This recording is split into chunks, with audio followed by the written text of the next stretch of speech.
Abra comigo a sua Bíblia, no livro de Salmo, Salmo capítulo 1. Nós estaremos lendo o primeiro capítulo de Salmo, os seus 6 versículos. O saltério ele inicia aqui, com essa palavra para nossas vidas que serão meditadas. Os livros de Salmo, os salmos quando foram escritos, a gente vê uma estrita e uma profundeza do relacionamento do homem com Deus.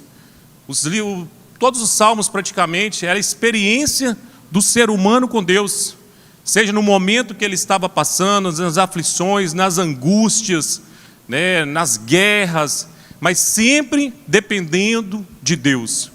E o Salmo capítulo 1, nós vamos ler que diz assim: bem-aventurado o homem que não anda segundo o conselho dos ímpios, nem se detém no caminho dos pecadores, nem se assenta na roda dos escarnecedores.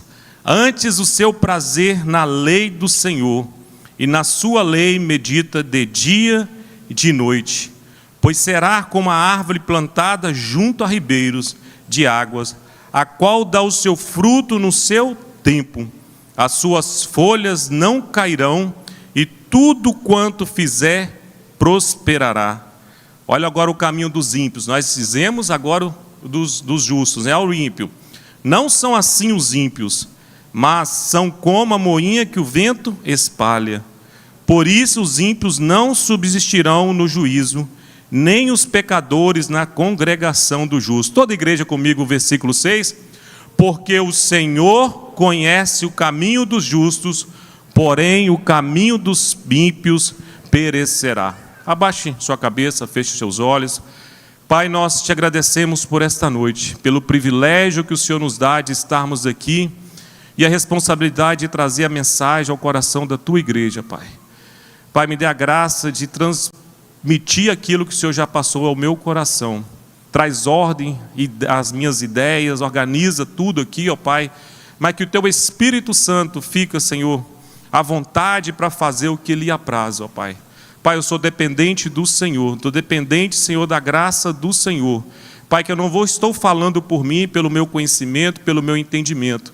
Eu estou falando da tua Escritura, Pai, da tua palavra, da tua mensagem. Pai, nós te agradecemos desde já. E haja corações, ó Pai, férteis para ouvir a tua palavra e meditar e aplicar. Nós te agradecemos desde já, em nome de Jesus. Amém. Se podemos assim colocar um título nessa mensagem, nesta noite, eu colocaria Avivados pela Palavra. Domingo passado o pastor Bruno iniciou uma série de pregações acerca do avivamento.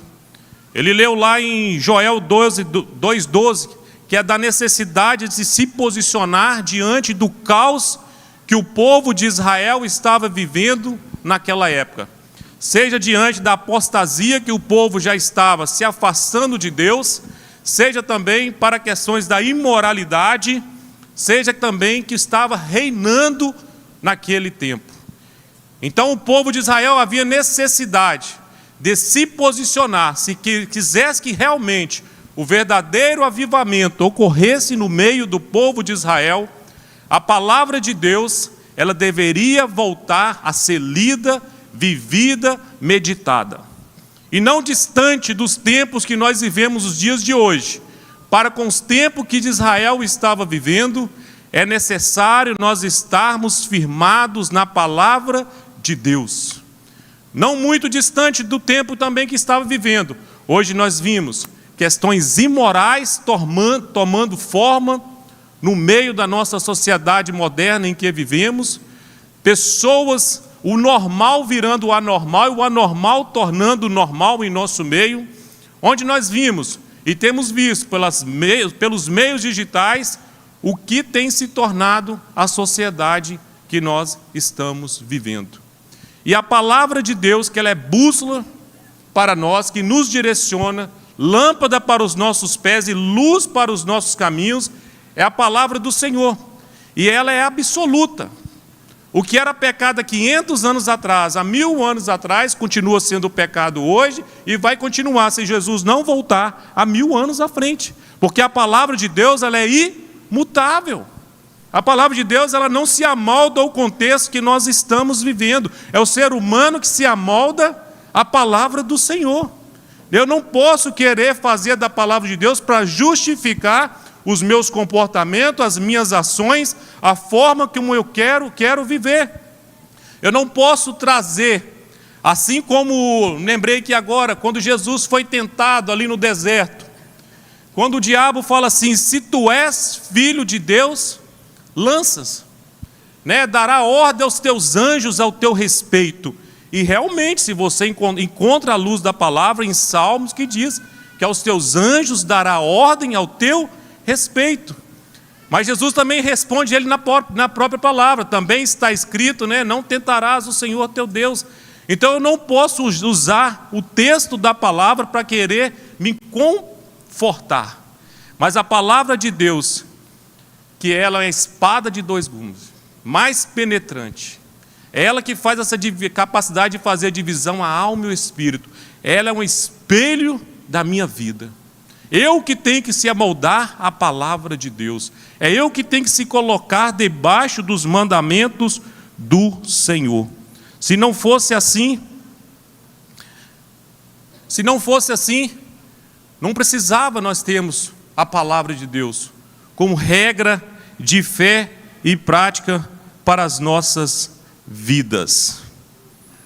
Então, o pastor trouxe para nós essa necessidade de nós alinharmos os nossos corações segundo a Escritura de Deus. E o texto que nós lemos aqui, no Salmo 1, nós vimos dois personagens. Se você tiver com a sua Bíblia aberta, você vai ver que o título aqui traz assim: a felicidade do justo e o castigo dos ímpios. Nós vamos ver 2 personagens aqui à luz da palavra no Salmo 1, os justos e os ímpios. É interessante que a palavra de Deus, ela não tem uma terceira viés. A gente vê do início ao fim o pecado da desobediência, aonde foi gerado o pecado da desobediência lá no Jardim do Éden, nós estaremos com Cristo na Nova Jerusalém através da obediência. Nós temos as bênçãos da obediência e a maldição da desobediência. Nós temos 2 caminhos, o largo e o caminho estreito. Então não tem um terceiro caminho, uma terceira verdade. Ou você é quente ou você é frio. Porque o morno, Deus fala que ele vai cuspir, ele vai vomitar. Então a gente vê aqui o caminho do justo e o caminho dos ímpios. Não tem como um terceiro caminho nós vivermos. Queremos ganhar do lado dos justos e queremos ganhar do lado dos ímpios. Ou você é 100% justo, ou você é filho de Deus, ou como o próprio João diz lá na sua epístola, você é filho do diabo. Não tem outra terceira paternidade. Ou você é justo ou você é ímpio. Então no Salmo 1 nós vimos o quê? Que o justo ele obedece às Escrituras. Ele está debaixo da lei do Senhor e nela medita de dia e de noite. O justo ele tem um caráter irrepreensível.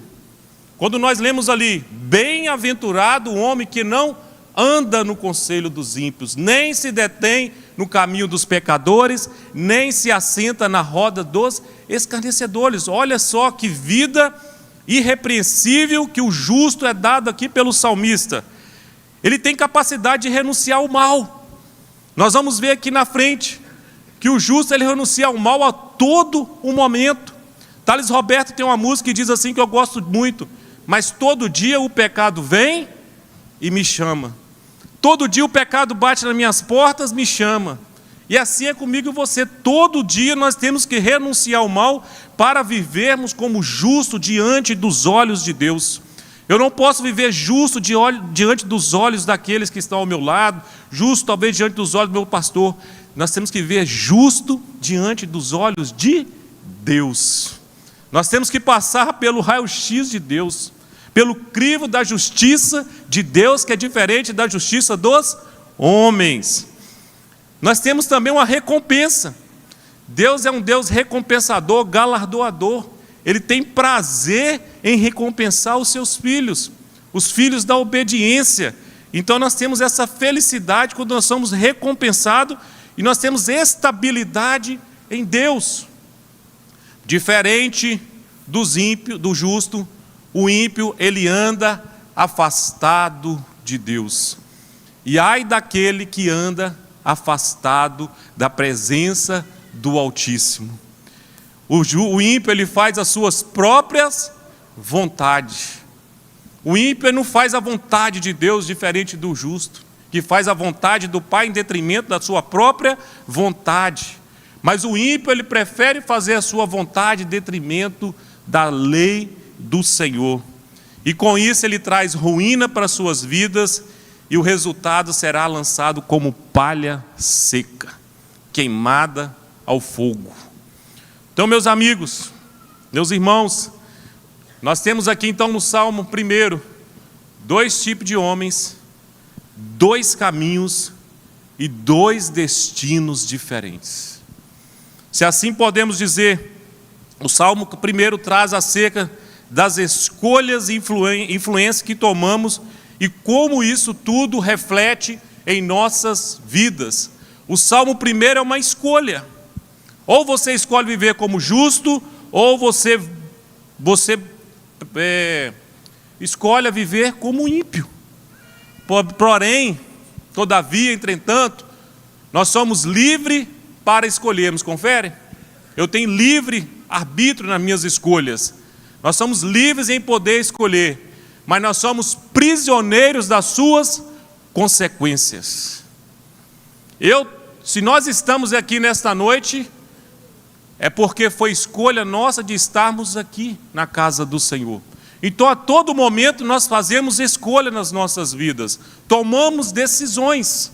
Decisões, talvez, que não afetam o mundo espiritual, não afetam o nosso dia a dia, como simplesmente um escovar de dente, qual calçado que eu vou vestir, qual roupa que eu vou vir. Mas tem decisões, tem escolhas que vão interferir na nossa eternidade com Cristo. Não existe escolhas, então, sem consequências. Aqui nós vimos aqui na leitura do Salmo, a escolha que o justo toma e a escolha que o ímpio toma. Mas a gente vê caminhos opostos, consequências opostas. Enquanto o justo será plantado como árvore frutífera, o ímpio será o quê? Lançado ao fogo como palha. Então, a gente vê Adão, exemplo, estava ali, tomou a decisão errada, a escolha errada da sua vida. O Senhor falou para Adão, de todas essas árvores você podeis comer, mas a árvore que está do conhecimento do bem e do mal, que estava no centro do jardim, ele não poderia fazer o uso. E Adão, pela sua escolha própria, ele comeu da árvore do conhecimento do mal. E como consequência, ele foi expulso do jardim do Éden. Nós temos também outro, Josué. Josué reuniu diante o povo e falou assim: olha, eu não sei vocês, mas eu e a minha casa serviremos ao Senhor. Josué deu destino aos filhos dele. Enquanto o povo de Israel poderia seguir a Josué, a gente vê que após a morte de Josué, levantou uma geração que não conhecia ao Senhor, tão poucos feitos que haviam feito em Israel. Que é outro, Davi, homem segundo o coração de Deus, um homem rei, valente, chamado para ser rei de Israel, em substituição ao reinado de Saul. Davi era valente, já tinha conquistado, dependente do Senhor. Mas a Bíblia fala que Davi, durante a guerra dos reis, que foi uma escolha dele de não ir para a guerra, que era a obrigação do rei ir para a guerra, Davi estava no palácio, e do palácio ele avistou Betseba se banhando, tomando banho, chamou Betseba, para o palácio, ali teve relações com ela, engravidou Betseba, não se contentando porque um abismo ele puxa um outro abismo, o pecado ele puxa outro pecado, ele manda tirar Urias da frente de batalha, dá um banquete para Urias, manda Urias ir para casa para se deitar com a sua esposa, para camuflar o pecado diante dos olhos de Israel, mas nós não tampamos os pecados diante dos olhos do Senhor. E Urias, ainda com sua lealdade ao rei, dorme na porta do palácio. Não, meu senhor, como eu posso ir para minha casa enquanto a arca do Senhor, que significa a presença de Deus, estava na batalha? Como eu vou me se alegrar com a minha esposa enquanto meus amigos estão lutando? Então Davi, não se contentando ainda, um pecado, um abismo puxando outro abismo, faz uma carta pedindo para colocar Urias na frente de batalha para que ele fosse morto. E o Senhor chama Natã e fala para Natã a história que nós conhecemos. Escolhas que Davi tomou. Ele não pôde construir o templo ao Senhor, e nós sabemos que as escolhas que ele teve consequências. Um irmão estuprando uma irmã, o irmão matando o outro, o irmão tirando o reinado, o filho tirando o reinado de Davi. Olha a confusão que tornou a casa de Davi por conta das escolhas que Davi tomou. A gente pode falar de Sansão, de Jonas, dentre outras histórias. E eu e você também.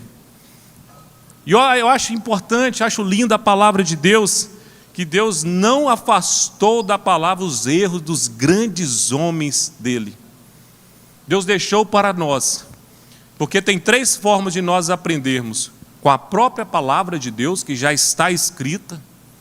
Você lê o livro de Provérbios, se você fazer um estudo do livro de Provérbios, são 31 capítulos, um capítulo por dia para você viver bem, relacionar bem em todas as áreas da sua vida.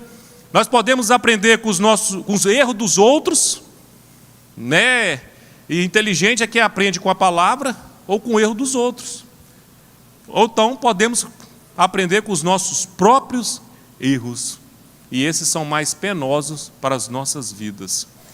Então, meus amigos, a nossa escolha é individual, mas as consequências podem ser coletivas e afetar as nossas vidas. Vivemos no meio de uma geração de inconsequentes, que não mede as suas decisões, que não medem as suas escolhas. Um ato falho que eu tomar na minha vida, não se passa apenas por mim, mas afeta toda a minha geração, a minha casa, a minha família, a minha esposa e os meus filhos. Quantos vocês conhecem? Porque um deslize na vida tornou-se caro para a família. Filhos hoje não estão na igreja, famílias que foram destruídas por ato falho de pai e mãe que se deram pelo tempo. E eu tenho percorrido, desde uns 2 anos atrás, nós temos palestrado nas escolas para os nossos adolescentes, os nossos jovens. E eu falo que essa idade de 12 a 19 anos é uma das mais importantes das nossas vidas. É ela que vai te dar a direção do percurso da sua vida.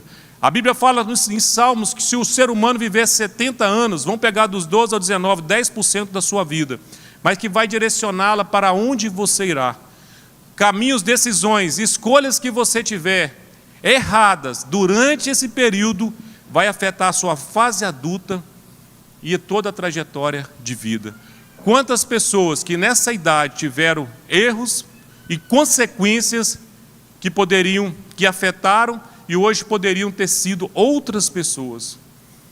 Meninas que engravidaram com 13, 14 anos, 12 anos, que foram mãe nessas idades, que poderiam lá na frente ter tido um casamento sadio, gerado família, mas ela deixou de estudar, deixou de se formar, deixou de ter um lar. Não que o Senhor possa perdoar, o Senhor não possa reescrever novamente a história, mas é bem mais difícil.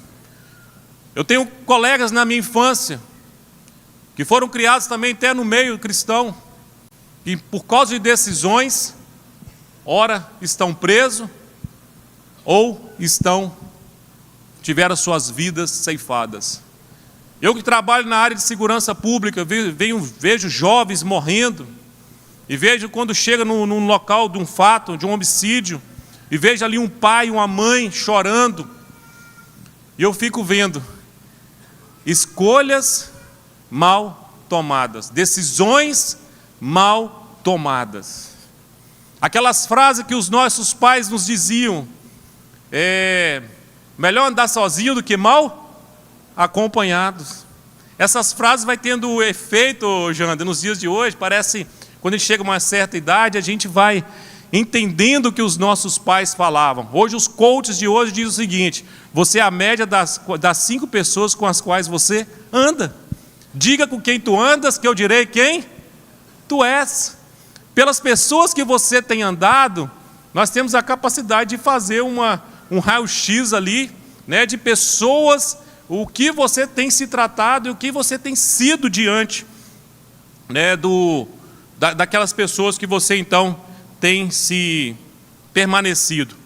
Então o Salmo capítulo 1, diante dessa preliminar, ele começa: bem-aventurado. Bem-aventurado, que significa muito feliz, extremamente feliz, uma felicidade que não é externa, que não depende de fatores externos para você ser feliz. É uma felicidade de dentro para fora. É uma felicidade que só o Senhor pode nos dar. E se você pegar todas as bem-aventuranças, se você pegar todo o bem-aventurado que tem ali no livro de Apocalipse, nenhuma delas está atrelado a questões materiais, não está atrelado às questões financeiras, a questões que alegram o coração do homem, os prazeres do homem momentâneo. Mas sim algo intrínseco que o Senhor coloca em minha vida e na sua vida. Não é algo que é passageiro, não é algo terreno, é algo duradouro para aqueles que seguem o caminho de Deus. A alegria que o mundo nos oferece, geralmente elas são temporárias e depende de circunstâncias externas. Até anotei aqui: prazeres momentâneos, festas, viagens, compras, entretenimento. Isso nos dá prazer, mas é uma alegria passageira, depois seguida de vazio. Quantas pessoas, quantas festas eu já trabalhei. Você vê 11 horas da noite a pessoa chegando para a festa toda arrumada, com alegria no semblante, né, com a expectativa. Das 5, 6 horas da manhã, está saindo um caco, um lixo. Uma pessoa tristeza, uma alma triste, angustiada. Um estado deplorável que o ser humano se coloca, porque coloca a expectativa da felicidade naquilo que é momentâneo. No sucesso, no conhecimento, com conquistas profissionais, né, no reconhecimento. A gente depende de validação externa, então essa alegria ela não tem a capacidade de encher os nossos corações. Vivemos numa sociedade do consumismo, do materialismo. Nós colocamos nossa alegria: quando eu tiver meu carro, eu vou tornar-se alegre. Quando eu tiver minha casa, quando eu conquistar algo. E aí você conquistou, a alegria não veio, o júbilo não veio, o gozo da sua alma não veio, porque não teve capacidade de alegrar o teu espírito. Nós conhecemos pessoas que são ricas, milionárias, mas não têm alegria no coração. É tanto que eles falam que a felicidade, o dinheiro não traz felicidade. O dinheiro não consegue comprar alegria, não compra felicidade. Ele pode comprar prazeres, momentos, mas ele não traz a felicidade das nossas almas. E John Piper tem uma frase que eu gosto muito que diz assim: o problema não é a busca por prazer, mas o júbilo comum, o júbilo com um prazer terreno, carnal e passageiro. Não é pecado eu e você buscar ter prazer nas coisas que o Senhor nos dá. Não é pecado você ter prazer, mas você não pode jubilar simplesmente naquilo que você tem. O nosso prazer não pode estar simplesmente naquilo que você tem. A alegria do Senhor, ela é algo que ocorre de dentro para fora. Vou abrir aqui, abre comigo, você em Eclesiastes. Se puder colocar na tela também, Eclesiastes capítulo 2, versículo 1 a 11. Eclesiastes 2, versículo 1 ao 11. Eu vou ler aqui que Salomão buscou a felicidade na bebida, na riqueza, na fama. Ele viu que tudo era vaidade. Nós temos que aprender aqui, olha, Salomão aproveitou de tudo. Não faltou riqueza, não faltou mulheres, não faltou bebida, não faltou fama, não faltou conhecimento, não faltou sabedoria. Era um homem que era para ser plenamente feliz, o homem mais aventurado que deveria existir na palavra de Deus era Salomão. Mas o que diz lá, ó: disse eu no meu coração, ora, vem, eu te provarei com alegria, portanto gozo o prazer. Mas eis que também isso era vaidade. O riso disse: está doido? E da alegria, de que serve esta? Busquei no meu coração como estimular com vinho a minha carne, regendo porém o meu coração com sabedoria, entregar-me à loucura, até ver que seria melhor que os filhos do homem fizessem debaixo do céu durante o número dos dias. Fiz para mim obras magníficas, edifiquei para mim casas, plantei para mim vinhas, fiz para mim hortas e jardins, e plantei nelas árvores de todas as espécies de fruto. Fiz para mim tanques de águas para regar com ele o bosque em que verdenciam as árvores. Adquiri servos e servas, e tive servos nascidos em casa. Também tive grandes possessões de gados e ovelhas, mais do que todos o que houve antes de mim em Jerusalém. Amontoei também para mim prata e ouro, e tesouro dos reis e das províncias. Provi de cantores e cantoras, das delícias dos filhos dos homens, e de instrumentos de músicas de toda a espécie. E fui engrandecido e aumentei mais do que todos que houve antes de mim em Jerusalém. Perseverou também comigo a minha sabedoria, e tudo quanto desejar os meus olhos não lhe neguei, nem privei o meu coração de alegria alguma, mas o meu coração se alegrou por todo o meu trabalho, e esta foi a minha porção de todo o meu trabalho. E olhei para essas obras que fizeram as minhas mãos, como também para o trabalho que eu, trabalhando, tinha feito, e eis que tudo é vaidade e aflição de espírito, e que proveito nenhum havia debaixo do sol. Salomão viveu tudo que um ser humano poderia viver aqui nessa terra. Não faltou nada para Salomão. Mas ele, ao final da sua vida, a gente vê aqui que isso tudo que ele tinha não trouxe alegria plena no seu coração. Pelo contrário, aflição. Deixa eu te dar uma notícia. João 16 diz assim: em verdade vos digo que chorareis e vos lamentareis, e o mundo se alegrar. Enquanto eu e você estamos chorando aqui nessa terra, o mundo está se alegrando. Não deixe os prazeres da carne substituir os prazeres do Espírito. Enquanto o mundo se está vangloriando, está aproveitando, vivendo de forma daquele jeito, nós estamos pranteando em nossos corações. Talvez tenha lhe faltado algo, mas não pode lhe faltar a presença de Deus. Talvez tenha lhe faltado bens materiais. Talvez você não tenha uma casa aqui, você mora de aluguel. Talvez você murmura porque não tem algo, mas se alegra pelaquilo que você tem no céu.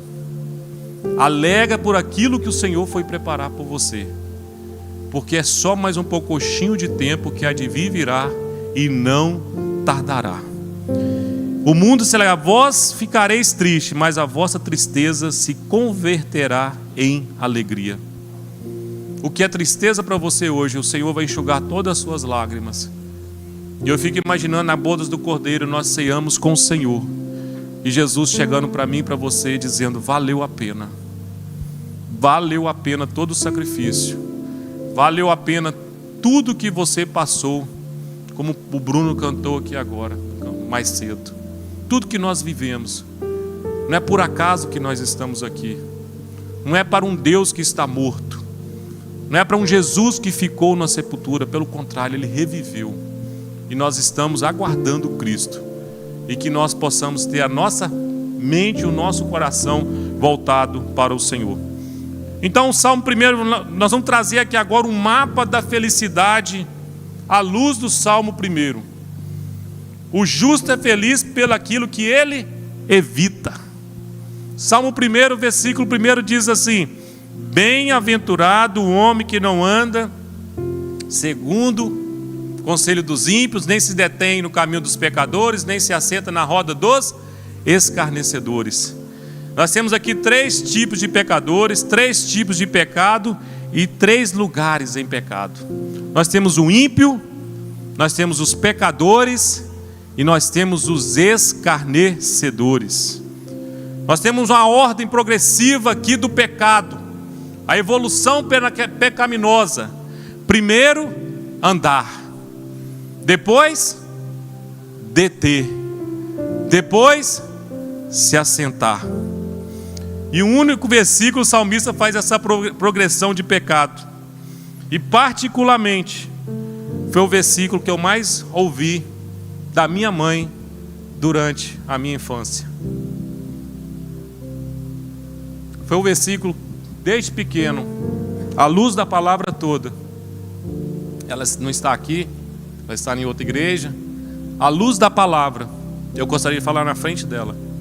Foi o versículo que eu mais ouvi e que valeu a pena para a minha vida. Quantas vezes eu querendo andar no meio de pessoas, com adolescentes, com jovens, e minha mãe me chamava e falava: meu filho, Salmo 1, versículo 1 diz assim: bem-aventurado o homem que não anda segundo o conselho dos ímpios, nem se detém na roda dos escarnecedores, nem se assenta nas rodas dos escarnecedores.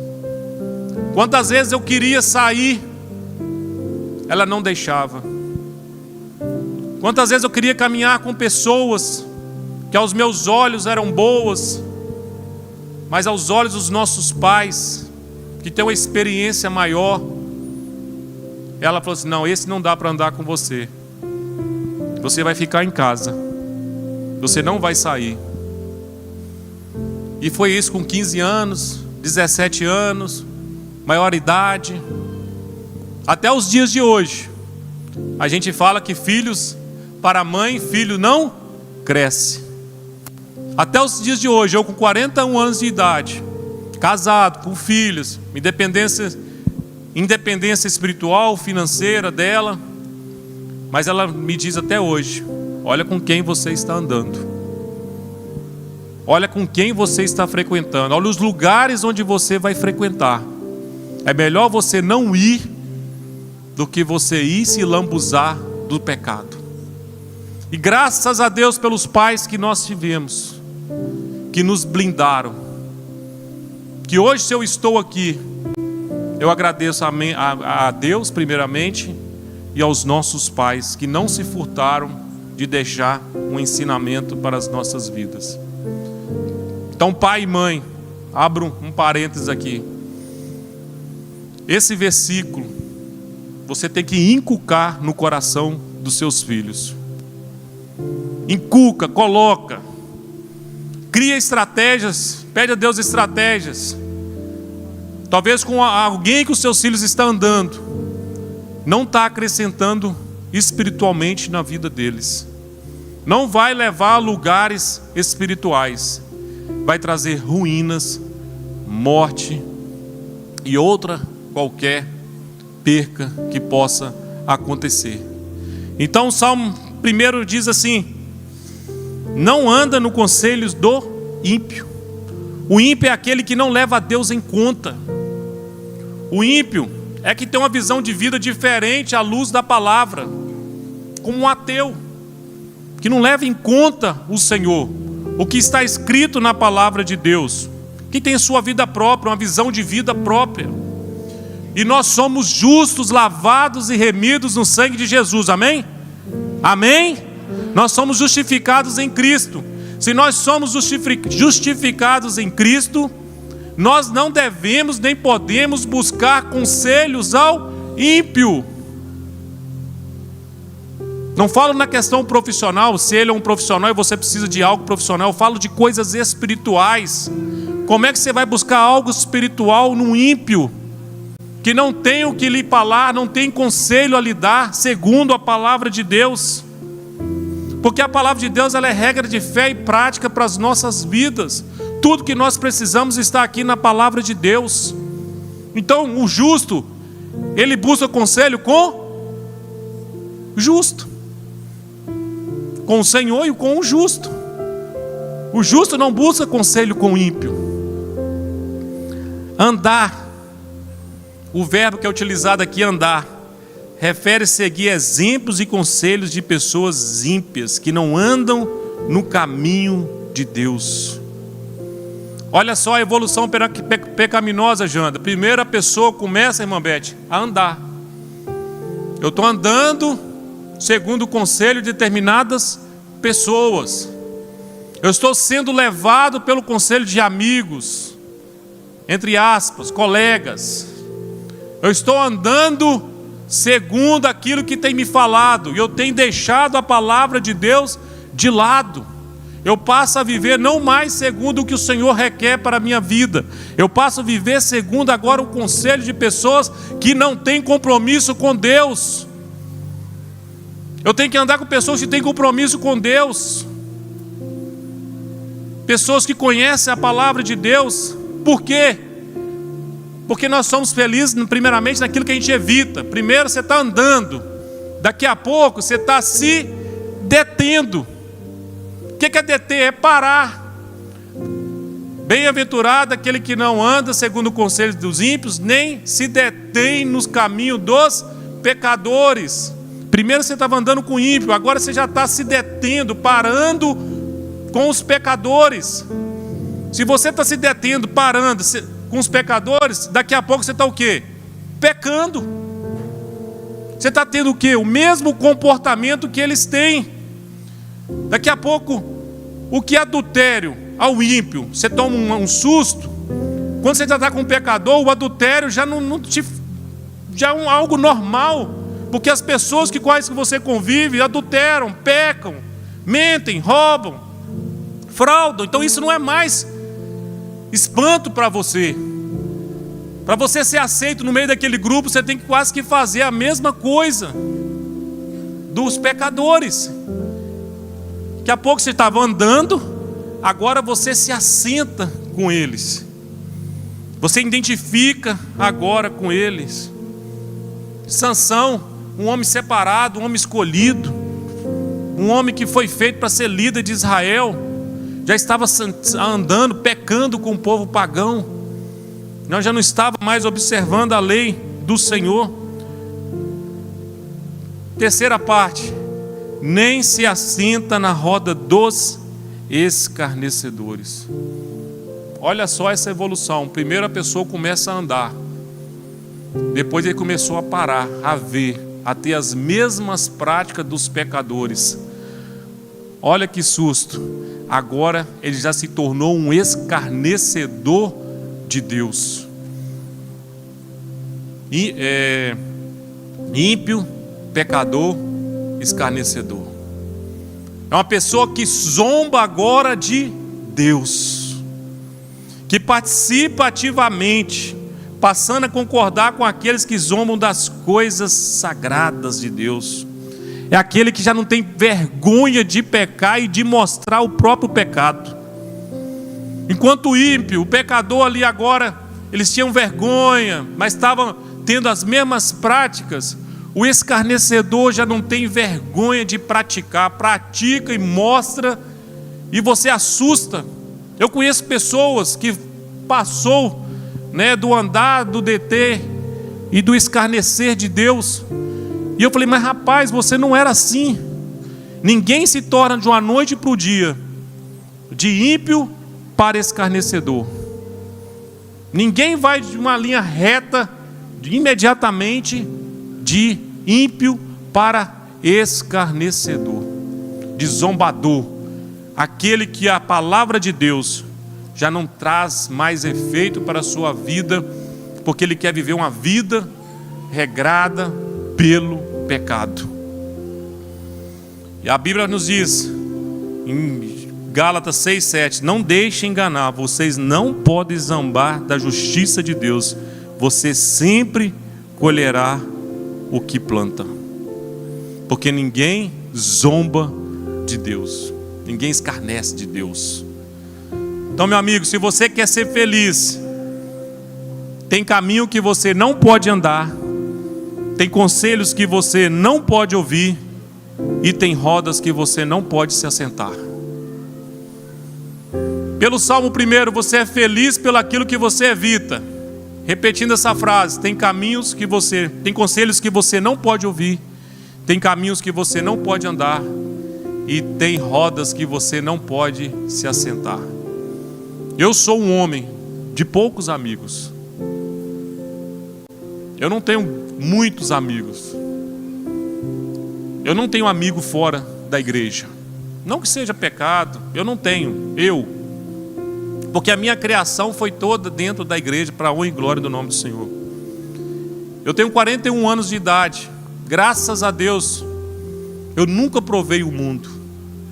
O mundo nunca me atraiu aos meus olhos. E assim eu estou passando para minhas filhas. Porque eu aprendi os princípios da palavra do Senhor. O ser humano, ele é mestre em trazer problema para ele mesmo. Se eu tenho a palavra de Deus que me dá todo o caminho a ser percorrido, para que eu vou trazer prejuízo para a minha vida? Para que eu tenho que experimentar o mundo para saber que o mundo não tem nada o que me oferecer? Para que eu tenho que provar das coisas, dos desejos da carne, para ver que o mundo não vai me dar nada? Para que eu vou colocar em xeque minha família, o meu lar, a minha casa, o nome que nós temos, a igreja que nós pertencemos? Para que nós vamos colocar através das nossas escolhas, trazer isso para as nossas vidas, decepções, primeiramente a Deus, que eu desonro a Deus com essas práticas, decepções familiares. Olha só, o pecado quando entra na vida do ser humano. Então eu tenho que trazer na minha mente, no meu coração, que eu posso ser feliz evitando essas coisas, que já está a palavra de Deus. Para que eu tenho que provar e ver que não é, que é isso que a palavra de Deus nos dá? Também eu posso ser feliz pelaquilo que você faz. Se nós somos felizes pelaquilo que nós evitamos, nós também podemos ser felizes pelaquilo que nós fazemos. Versículo 2, Salmo versículo 2. Colocou aí? Diz assim: antes tem o seu prazer na lei do Senhor, e nela medita, e na sua lei medita de dia e de noite. Lembrei do salmista que escondia a tua palavra no meu coração para não pecar contra ti. Se aquilo que eu evito não é basta apenas evitar, eu não sirvo a Deus pelo simples fato com medo do inferno.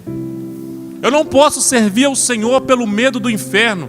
Eu sirvo ao Senhor porque aquilo que Ele é, pela pessoa que Ele é. Eu quero ir para o céu, não é porque o céu é diferente do inferno, pelo que o Senhor vai estar no céu. É essa que é a motivação do meu coração. Então quando eu faço da lei do Senhor, eu medito na lei do Senhor, não é só ler por ler. Li um capítulo, ato protocolar, fiz meu devocional, é meditar na lei do Senhor. O que é meditar? É igual quem já tem uma familiaridade aí na pecuária, sabe que o gado, o intestino do gado, ele tem 4 divisões, e uma das partes lá é o rumen. Então o gado, ele passa o dia inteiro, no final do dia ele fica o quê? Ruminando. O que é ruminando? Ele come o dia inteiro, que fica na parte do seu intestino, depois ele fica ali, ó, degustando, comendo. Assim é nas nossas vidas, a palavra de Deus, as nossas vidas, tem que ruminar a palavra de Deus de dia e de noite, porque nós vamos viver diversas situações no nosso dia a dia, assim como Jesus passou no deserto. Quando você vê determinadas situações, nós temos que fazer igual Jesus, mas assim está escrito, assim está escrito. Isso é meditar na palavra de Deus, é ter sabedoria em aplicar em diversas ocasiões os fatos segundo a luz da palavra. Meditar de dia e de noite, ter satisfação e alegria na palavra de Deus. Isso não pode ser um peso. Quantas pessoas gostariam de ter a palavra de Deus para poder ler, meditar, e pelo falta de liberdade religiosa, ela não tem essa experiência, mas o Senhor lhe recompensa de outra forma para ter essa meditação. E nós temos a oportunidade de meditar de dia e de noite. Então toda vez que você ensina seu filho, diante das circunstâncias do dia a dia, à luz da palavra, você está inculcando nele esse prazer de viver segundo a palavra de Deus. Nós temos que ter prazer em viver segundo os mandamentos de Deus. Se nós somos filhos de Deus, fazemos parte da família de Deus, Deus já não deixou a tua palavra para nossas vidas. O Senhor não quer que a gente erre, o Senhor não quer que a gente peque, o Senhor não quer que a gente sofra, além das aflições do dia a dia. O Senhor deixou a sua palavra, como eu disse anteriormente, que é lâmpada para os nossos pés. Aonde que eu estiver pisando, a palavra de Deus tem que iluminar os meus pés. Eu não posso caminhar sem a lâmpada da palavra de Deus, porque se eu caminhar fora, sem observar a palavra de Deus, vou caminhar por caminhos tortuosos, caminhos que o Senhor não estará comigo, e luz para os meus caminhos, dando direcionamento, me mostrando o que fazer, me mostrando aonde eu devo prosseguir. Que o avivamento de Deus, que nós tanto aguardamos, ele vem pela palavra de Deus. Não tem como nós falarmos em avivamento sem a palavra de Deus. Não tem como nós falarmos em vivermos uma vida segundo o propósito de Deus, sem conhecer o Senhor na sua totalidade, na sua essência. Nós só podemos conhecer o Senhor que já deixou revelado na tua palavra para as nossas vidas. E por último, você é feliz por quem você é. Versículo 1, você é feliz pelo aquilo que você evita. Versículo 2, você é feliz porque você faz. E você é feliz pelo aquilo que você é. Olha o que você é. Olha o que eu e você são em Jesus, em Deus. Pois será como árvore plantada. Eu e você somos árvores plantadas. Quem plantou essa árvore? Quem plantou? Foi o Senhor. Nós somos árvores plantadas junto a ribeiros de águas. Uma árvore, até quando está morrendo, mas ao cheiro da água, ela brotará. Ao cheiro da água ela brotará.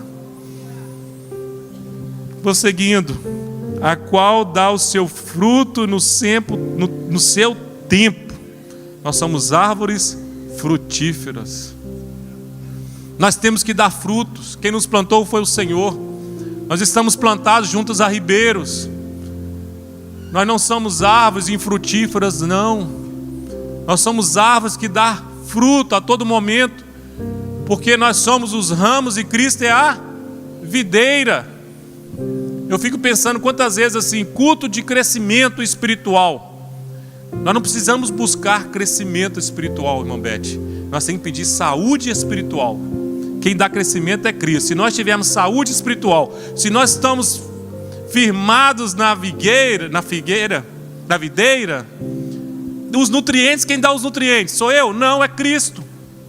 Se eu estou firmado na videira, é Cristo que me provém de todos os nutrientes necessários. E é em Cristo que eu vou frutificar também. Os ramos, eles frutificam. Se nós estamos com essa árvore, está com aquela saúde perfeita, se você está bem em Cristo, você automaticamente você é uma pessoa frutífera. Por quê? Porque você está recebendo da ceifa do Senhor. Todos os nutrientes necessários é o Senhor que te provém para que você produza frutos. E o texto ainda continua: as suas folhas não cairão. Vamos viver tempos difíceis. As intempéries da vida, ela vem para todos. Todos nós estamos sujeitos a vivermos dias maus, mas nós estamos plantados no Senhor e essas folhas não murcham, não cairão, e tudo quanto fizer prosperará. Meus amigos, irmãos, vale a pena ser justo aos olhos de Deus. Vale a pena viver uma vida justificada diante do Senhor. evitando o caminho dos pecadores, evitando se tornar igual ao mundo e vivendo para o Senhor todos os dias das nossas vidas. Eu não vou entrar no mérito dos ímpios, do versículo 4 ao versículo 6, mas só vou ler para que você tenha guardado no seu coração. Não são assim com os ímpios, mas são como a moinha que o vento espalha. Por isso que os ímpios não subsistirão no juízo, nem os pecadores na congregação do justo. Porque o Senhor conhece o caminho do justo, porém o caminho dos ímpios perecerá. Coloque-se de pé. Nós estamos caminhando já para encerrar. Que esta palavra tenha entrado ao seu coração. É uma palavra que nós fazemos uso dela diária. Talvez ao sair desse ambiente, talvez nos lugares onde você for esta noite, ou amanhã, seja na sua escola, no seu trabalho, você talvez vai se lembrar dessa palavra. E você pode refletir dentro de você hoje, com quem você tem ouvido, quem você tem dado voz à sua vida, quem você tem deixado entrar no seu coração conselhos. A palavra de Deus está aqui para nos ensinar. O Senhor está aqui para nos moldar. Com quem você tem detido o seu tempo? Faça uma reflexão. Talvez você tenha andado com pecadores, mas isso nada me aconteceu, Mateus. Eu ando com pessoas pecadoras, mas eu consigo me manter afastado do pecado. Cuidado que o pecado jaz à porta. O pecado está a todo momento. A Bíblia fala que o diabo está ao nosso derredor, querendo nos tragar. É apenas um olhar, uma oportunidade, um vacilo. E o diabo, ele quer cirandar nas nossas vidas. Lembrei quando Jesus falou com Pedro. Pedro, o diabo quis cirandar na sua vida. Meus irmãos, não dá brecha, não dá espaço, porque se o diabo entrar, ele entra, ele faz uma arruaça numa casa, numa família, te joga no pó. Ele te tira teu nome, ele tira tudo que você tem, tudo que você conquistou, tudo que você talvez evitou, durante os seus anos de vida. E cuidado ainda mais aqueles que já zombam do Senhor. Que o Senhor tenha misericórdia dessas vidas, zombadores que escarnecem do Senhor. Que eu e você possamos andar com justos. Possamos ganhar os pecadores, devemos ganhar os pecadores, trazê-los para o Senhor. Mas a nossa vida não pode estar misturada com a vida deles. Nós não podemos conviver, aceitando a prática do pecado. Porque um abismo, ele pode puxar outro abismo. E se você não tiver fortificado em Cristo, se você não tiver prazer na lei do Senhor, se você não medita de dia e noite, você pode ser presa fácil para o diabo. E como presa fácil, você acaba se tornando-se um deles. E que o Deus tenha misericórdia das nossas vidas. E que nós sejamos extremamente felizes por termos Cristo, o bem maior, o maior tesouro que um ser humano pode ter, o maior bem que um ser humano pode ter, é Cristo Jesus nas suas vidas. São os nossos familiares podendo estar sentados e praticando, servindo ao Senhor. Hoje eu ouvi uma frase que eu gostei muito, que uma coisa que nós não vamos levar nada, nós não levaremos nada do céu de bens materiais, mas uma coisa que nós vamos levar é a nossa família para os céus. Essa aí nós não podemos abrir mão. Então não corre atrás de bens materiais simplesmente por ter. Isso é bom, mas isso não pode tomar o seu tempo, não pode tomar o seu júbilo, a sua alegria no Senhor. Você não pode ser substituído. O Senhor não pode ser trocado por algo que perece, que a traça corrói. Mas nós temos que investir. Invista a sua vida de prazer. Talvez você não tenha prazer hoje na lei, mas começa. Começa. Tudo tem um início, até chegar a ter o prazer de não abrir mão do Senhor e não abre mão da palavra do Senhor. Se confronta com a palavra do Senhor, se afaste. Se está indo na contramão que a palavra de Deus diz, fique com a palavra. Não retroceda diante da palavra, porque Deus, Ele há de nos recompensar em Cristo Jesus. Amém?